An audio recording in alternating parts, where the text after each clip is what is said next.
नमस्कार मंदा. कशी नमस्कार. आहेस? एकदम उत्तम मजेत. खूप दिवसांनी भेटतोय आपण प्रत्यक्ष, नाही का? हो हो. हं. आपण काय लहानपणापासून आपण एकत्रच वाढलोत आणि हो, आपण बालमैत्रिणीच आहोत असं म्हटलं तरी हरकत नाही आपल्याला. नक्कीच नक्कीच. मला असं विचारायचंय तुला, की तुझे सांगायचंय म्हणजे की तुझे संस्कृतचे जे संस्कृती आणि संस्कृत ह्याच्याबद्दलचे जे व्हिडिओज तू करतेस ते मला खरं तर खूप आवडले. आणि धन्यवाद. बरेच लोकांना त्याचा उपयोग होईल असं मला वाटतं. छोटे छोटे व्हिडिओज आहेत. तर कधीपासून सुरू केलेस तू हे? ऍक्च्युली गुढीपाडव्यापासून आम्ही प्रत्यक्ष सुरुवात केली, पण अच्छा. त्याच्या आधी 2-3 महिने डोक्यात विचार घोळतच होता. त्याचं हा हा. प्रत्यक्षीकरण गुढीपाडव्यापासून सुरू झालं. हम्म. आणि संस्कृतचं आणि तुझं नातं ते त्याच्यातून फार छान दिसतंय. म्हणजे एक तर ते व्हिडिओ छोटे छोटे आहेत, सोपे आहेत. तर ते कसं काय संस्कृतचं आणि नातं तुझं निर्माण झालं? हा, याला कारण म्हणजे माझे वडील शिक्षक होते आणि हं, त्यांनी लहानपणापासून संस्कृतचं बरेचसं पाठांतर माझ्याकडून करून घेतलं होतं. त्यामुळे ते हं, तर डोक्यात होतंच. पुढे हां, शाळेमध्ये पण मला चांगलं शिक्षकांचं मार्गदर्शन मिळालं. म्हणूनही संस्कृतची आवड निर्माण झाली. टिळक महाराष्ट्र विद्यापीठाच्या त्यावेळच्या सगळ्या संस्कृतच्या परीक्षा, त्यांची तयारी त्यांनी आमच्याकडून करून घेतली. पुढे कॉलेजमध्ये सुद्धा, रुईया कॉलेजमध्ये असताना संस्कृतचे चांगले प्राध्यापक रमरा देशपांडे, प्रोफेसर महाशब्दे, आशा बाकरे यांच्यासारखे शिक्षक मिळाले. त्यामुळे संस्कृत आपण प्रमुख विषय घ्यावा असं मनामध्ये आलं आणि म्हणून BA ला प्रमुख विषय घेतला. अर्थात त्यानंतर MA लाही तोच विषय पुढे चालू हं, केला, म्हणजे चालू ठेवला. शाळेमध्ये तेव्हाच नोकरी मिळाली आणि हं, मग शाळेच्या मागणीवरून मला पुढे BEdलाही संस्कृत आणि इंग्रजी या विषयांचा अभ्यास करायला लागला. हं, त्यामुळे इतका म्हणजे 1968 सालापासून 2007 पर्यंत इतकं मी 8वी ते 12वी, म्हणजे तेव्हा ज्युनियर कॉलेजला सुद्धा संस्कृत हा विषय अभ्यासला जात होता तेव्हा. हं, आणि भरपूर मुलं तेव्हाही विद्यार्थी मिळाले होते. तर असा हा माझा जवळजवळ 39-40 वर्षाचा अनुभव माझ्या पाठीशी होता. त्यामुळे हं, संस्कृतविषयी अत्यंतिक प्रेम निर्माण झालं. आणि पुढे परदेशात सुद्धा गेल्यानंतर तिथेही मी काही विद्यार्थ्यांच्याकडून सामूहिक संस्कृतचे कार्यक्रम करून घेतले. आणि त्यानंतर सुद्धा आपण काहीतरी संस्कृतसाठी करावं. संस्कृतचा प्रचार आणि प्रसार ही मनात तळमळ होतीच. पण संस्कृत तर काही शिकवता येत नव्हतं जाऊन पुन्हा शाळेमध्ये. पण मग असा एक विचार झाला की आपल्याला काय करता येईल. मग आपल्याला YouTube वाहिनी चालू करता येईल. परंतु आजच्या हां, आधुनिक काळामधलं ते तंत्रज्ञान आहे, ते तंत्रज्ञान मात्र आता आपल्याला या वयाला येईल की नाही माहीत नव्हतं. परंतु हं, घरच्यांची मदत मिळाली आणि त्यामुळे हं. हा उपक्रम आम्ही हाती सो घेतला. आता हं, त्याच्यामध्ये सहाय्य त्यांचं आहेच. हं. हे व्हिडिओज तू छोटे करतेस, त्याच्यामागे काय उद्देश आहे? छोटे छोटे करण्यामागे काय उद्देश आहे तुझा? त्यामधला मुख्य उद्देश असा आहे की संस्कृत ही फक्त देवपूजेची भाषा आहे. पाठांतर, व्याकरण हं, आणि अतिशय क्लिष्ट आहे अशी सर्वसामान्य लोकांची धारणा आहे आजही. तशी ती थोडी बदलायला मदत व्हावी असा विचार हं, मनामध्ये आला. की संस्कृत म्हणजे फक्त पाठांतर, व्याकरण, पूजापाठाची भाषा अशी नाहीये. त्यापेक्षा खूप काहीतरी वेगळं संस्कृत भाषेमध्ये आहे. हे हं, लोकांपर्यंत, सामान्य लोकांपर्यंत समजावं असा विचार त्याच्या पाठीमागे होता. मग हे कसं करता येईल? हं, तर तुम्ही अर्ध्या तासाचा व्हिडिओ केला तर लोक अर्थातच बोर होणार.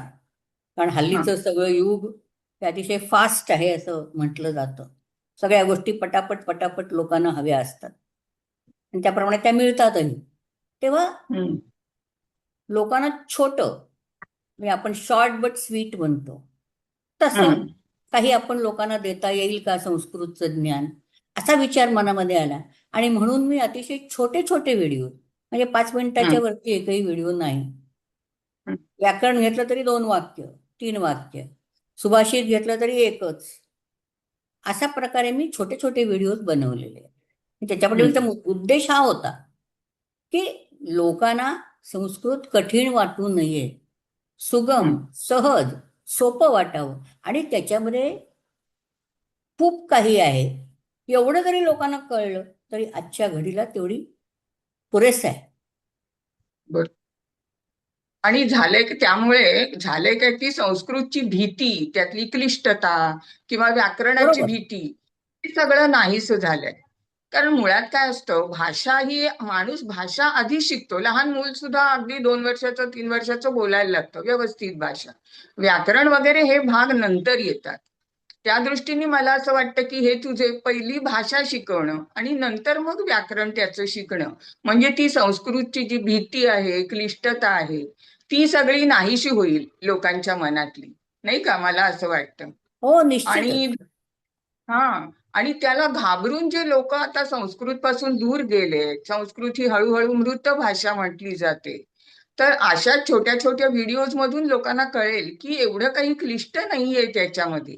आज उलट जगामध्ये सगळी, म्हणजे भारतामध्ये आपण म्हणतो ती मृत भाषा झाली आहे किंवा असं, पण जगामध्ये उलट ती भाषा अभ्यासली जाते. त्याच्यातली स्तोत्र, गायत्री मंत्र म्हणा किंवा रुद्र म्हणा किंवा अथर्वशीर्ष किंवा इतर एकूणच संस्कृत मधलं साहित्य, ह्या गोष्टीचा आता लोकांना अभ्यास, बाहेरच्या जगातल्या लोकांना अभ्यास करावासा वाटायला लागलाय. तिकडे त्याला महत्व आलं की मला असं वाटतं हळूहळू आपल्याकडे पण लोक इथे येतील, वळतील संस्कृतकडे. आणि हे तुझे व्हिडिओज मधून नक्कीच त्यांना छोट्या छोट्या व्हिडिओज मधून संस्कृत सोप्या पद्धतीने शिकायला मिळेल असं मला वाटतं. आणि दुसरं म्हणजे मला एक तुझं तुझं हे आहे, संस्कृत शिका संस्कृती जपा. म्हणजे मला असं वाटतं एखादी भाषा जेव्हा मरते त्यावेळेला त्याच्या बरोबरची संस्कृती सुद्धा तिचा लय होतो, अगदी संस्कृतीचाही. बरोबर. अगदी त्या बरोबर. दृष्टी संस्कृत शिकणं म्हणजे आपोआप आपली संस्कृती, त्याच्यातलं साहित्य जे एकेकाळी सगळ्या जगात प्रसिद्ध होतं, जगात लोकप्रिय होतं आणि त्याचं श्रेष्ठत्व सगळ्या जगाने मान्य केलं होतं, ते परत त्याला तेवढंच महत्व येईल. हळूहळू त्याच्यामध्ये नवीन साहित्य सुद्धा निर्माण होईल असं मला वाटतं. तुला काय वाटतं? अगदी बरोबर आहे ना बरोबर आहे. असं? हो, अगदी बरोबर. आणि आत्ताच्या भाषेशी, म्हणजे आत्ताच्या युगाशी त्याचा आपल्याला संबंध जोडायला हवा. म्हणजे उदाहरणार्थ आता नक्कीच. संगणक किंवा त्याची पारिभाषिक शब्द, किंवा हो, आता तुम्ही डायनिंग टेबलवर बसलायत, काय काय या गोष्टींना म्हणतात संस्कृतमध्ये आहे. कारण पूर्वी ती बोलीभाषा होती ना. आपण फक्त आज ती विसरलो आहोत. ती विसरू नये. हं.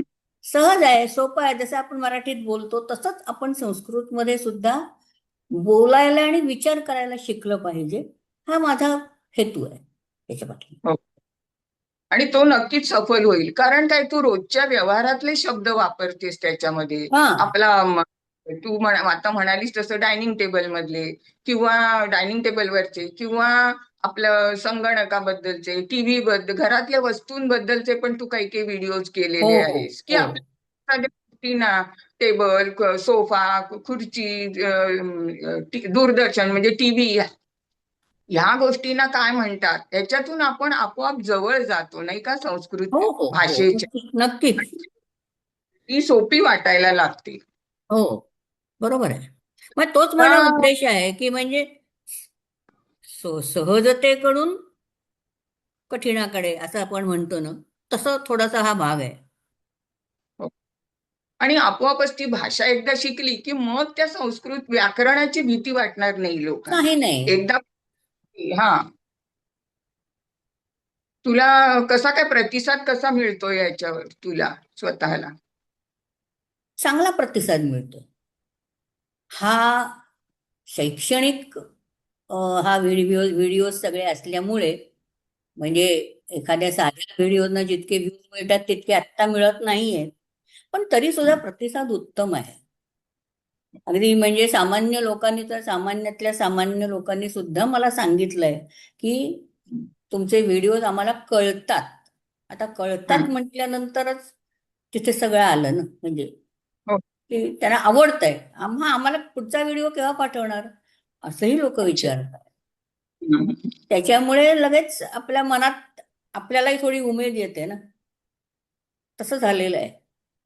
चांगला हं. प्रतिसाद आहे. व्ह्यूज आणि मागे चांगले होते. की तुमच्या घरातल्या काम करणाऱ्या बाई हो ते हो. काय म्हणाले होते?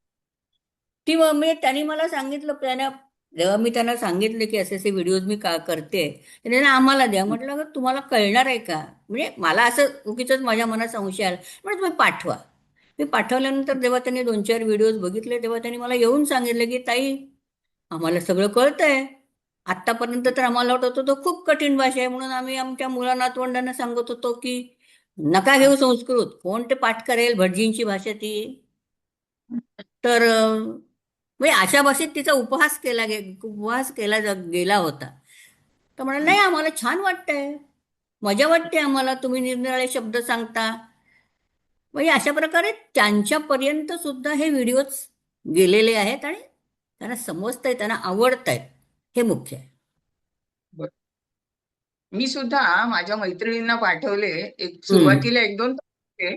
तर त्यांनाही ते आवडले आणि त्या म्हणाल्या, नाही तू रोज पाठवत जा आम्हाला आला की, कारण आमच्या नातवंडांना आम्ही शिकवतो त्याच्यातून. म्हणजे मग त्यांना लहानपणापासून ओळख होत जाते त्या संस्कृत भाषेची. आणि असं झालं की नक्कीच त्यांना पुढे ते क्लिष्ट वाटणार नाही, आवड निर्माण होईल आणि तो हेतू सफल होईल तुझा. तुला काही संदेश द्यायचा आहे का ह्याच्यामधून, हे करण्यामागून, किंवा तुझं ध्येय काय आहे हा, त्याच्यामध्ये, हे करण्यामागे? बरोबर आहे. ध्येय माझं हेच आहे की आज कदाचित इतका आपल्याला प्रतिसाद जरी मिळाला नाही, म्हणजे असं आपण म्हटलं, अर्थात मिळतो आहेच चांगला, तरी सुद्धा पुढल्या पिढ्यांपर्यंत निश्चितच ही संस्कृत भाषा लोकांपर्यंत झिरपत जावी आणि लोकांना संस्कृत आवडायला लागावं, त्यांच्यात मनात आवड निर्माण व्हावी, हा मुख्य उद्देश आहे. आज आपण सांगू शकत नाही, कदाचित आणखीन 50 वर्षांनी एखाद्याला जर संस्कृत शिकण्याची इच्छा झाली तर तो आपले व्हिडिओज बघून त्याला काहीतरी प्रोत्साहन मिळू शकतं. नक्की. तेव्हा हे निश्चित व्हावं असं मला वाटतं. बरोबर. आणि हे युट्यूब हे माध्यम असं आहे की प्रत्यक्ष शिकवलेलं निघून जाईल म्हणजे शाळेमध्ये किंवा प्रत्यक्ष समोर बसून, पण युट्यूब हे कितीही काळ चालूच राहील. ते म्हणजे आज 10 वर्षांनी 20 वर्षांनी सुद्धा ती माणसं त्यांना हे अवेलेबल असेल, नाही का? हो त्यामुळे हो, ते निश्चितच. भविष्यात सुद्धा त्याचा उपयोग होईल आणि ह्याचा अभ्यास करून ते बघून अभ्यास करू शकतील असं मला नक्कीच. वाटतं. हो. हा. तुला तुझ्या या प्रकल्पासाठी मी खूप शुभेच्छा देते आणि वर्षानुवर्ष तुझं हे चालू राहो आणि पुढे अनेक वर्ष मुलं म्हणा, मोठी माणसं म्हणा, त्याच्यातून संस्कृत त्यांनी शिकावं ह्या शुभेच्छा. आणि संस्कृत शिकल्यानंतर संस्कृत भाषेला, संस्कृत साहित्याला नक्कीच चांगले दिवस येतील, उज्ज्वल यश मिळेल, जगभर तिचा प्रसार होईल, प्रचार होईल असं मला नक्कीच वाटतं. त्याबद्दल तुला शुभेच्छा. या तुझ्या या शुभेच्छांबद्दल धन्यवाद. आणि तुझ्या शुभेच्छा सुफल संपूर्ण होत अशी माझीही शुभेच्छा आहे. धन्यवाद. धन्यवाद.